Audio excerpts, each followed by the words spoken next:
We love the idea of a ceasefire. Wait a minute. Didn't you just say that there can't be a ceasefire? Russia must be humbled militarily, defeated. But now Europe's saying, we love a ceasefire. It's the greatest thing. And the ball is now in Russia's court. They said it. Everybody said the same thing over and over again, which means that this was scripted. What the United States did is trap Europe. That's what happened in Riyadh. It's not about trapping the Russians. Everybody, oh, look, we outflanked the Russians. You never outflanked the Russians. How do you outflank somebody named Sergei Lavrov that's been around forever, who's been doing this forever? Vladimir Putin, who's been the leader of Russia for a quarter of a century. These Russians are better prepared. They know more. They know about themselves. They know about the world. They know about everybody. This is not their first rodeo. This is not their fifth rodeo. This is not their 1,000th rodeo. They invented the frickin' rodeo.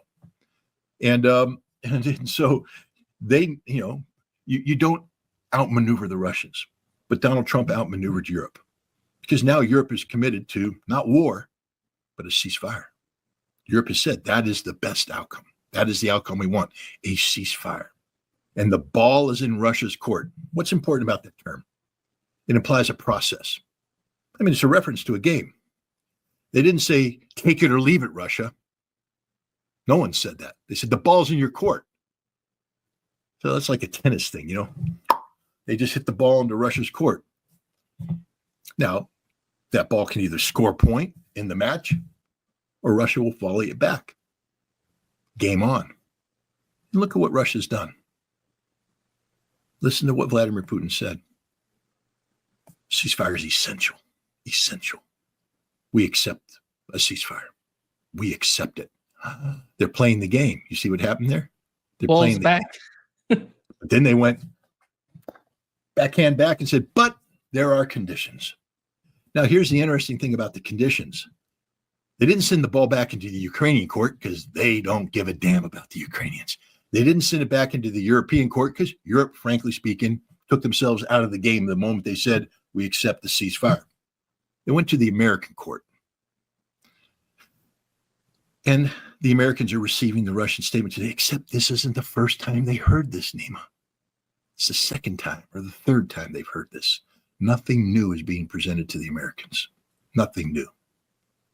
And they will make sure that that point's driven home when, as Putin said, maybe there needs to be a phone call between us and Trump. When you have the president of Russia and the president of the United States speaking on such an important issue, that's bad news for Europe and that's bad news for Ukraine, because the United States is going to agree to most, if not all, of Russia's conditions. Because it's a game we started. We got Ukraine to agree to play the game, and then we got Europe to buy into the rules of the game. And now the Russians are saying reality-based, because that's the other thing that the Trump administration kept talking about, whether it's Pete Hegseth or whether it was J.D. Vance, whether it was Marco Rubio, whether it's the president himself, that we have to be dealing with the situation as it exists on the ground, the reality of it. And Russia is about to set forth the definition of what reality is. I don't think that this is going to be the last negotiation, but I think this is the most important negotiation. Everything else was a setup for this. The Ukrainians have committed to a process. Europe has bought into the process. Russia agrees to the process. We have a tennis match. And now Russia is sending the ball back, but the player isn't Ukraine. First of all, let's understand the following. Zelensky has been sidelined. The United States humiliated him in Washington, D.C., and then he was in Riyadh meeting with the Crown Prince, but he wasn't allowed to be the head of the delegation. He's the problem, not the solution. And right now, inside in Kiev, you hear talk now that he's out. He's done. And my guess is that he'll be out of there within 2 weeks. I don't know where he physically is right now. I don't know if he's on the sidelines of the G7 meeting. I don't know if he returned to Kiev, but he can't last long in Kiev. He's been discredited as a leader, humiliated as a leader. And he has once again directly contradicted the United States after a meeting where his negotiating team received information from Marco Rubio about territorial concessions, that this isn't going back to 2014 or 2022. It's dealing with the reality that exists today. And the Ukrainian delegation went, yeah, we understand that. Zelensky came out and said, no, 2014.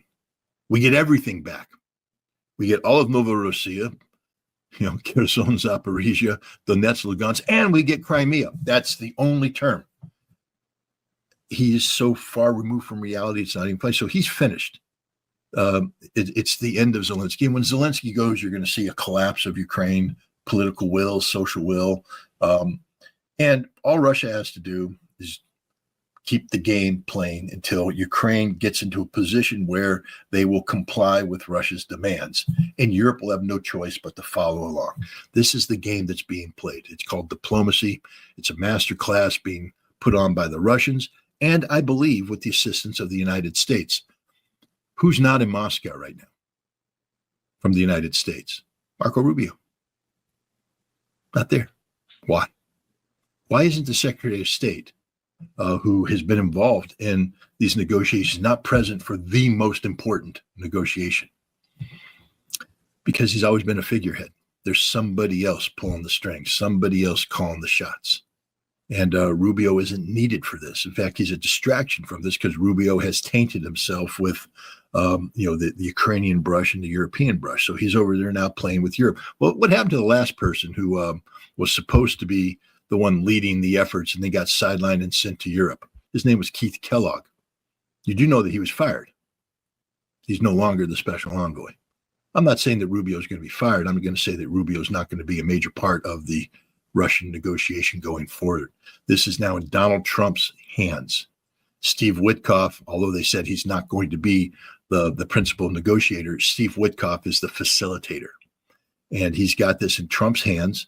And I think that once Trump and Putin nail down the basics, they'll bring in a closer who will come in and close the deal. And that's going to happen in a matter of weeks. I think Zelensky's going to be gone. The Ukrainian government collapses.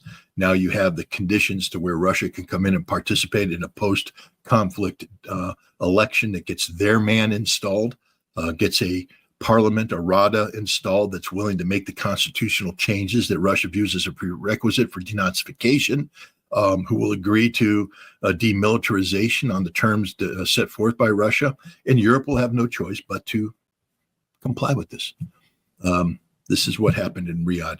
Europe was trapped into a position where a ceasefire is now the primary policy objective, as opposed to humbling Russia, defeating Russia, all the things they were talking about. That's not being talked about now. They're talking about, the necessity of a ceasefire. This is the game. We're moving towards a ceasefire, the conditions that need to be met to make a ceasefire possible.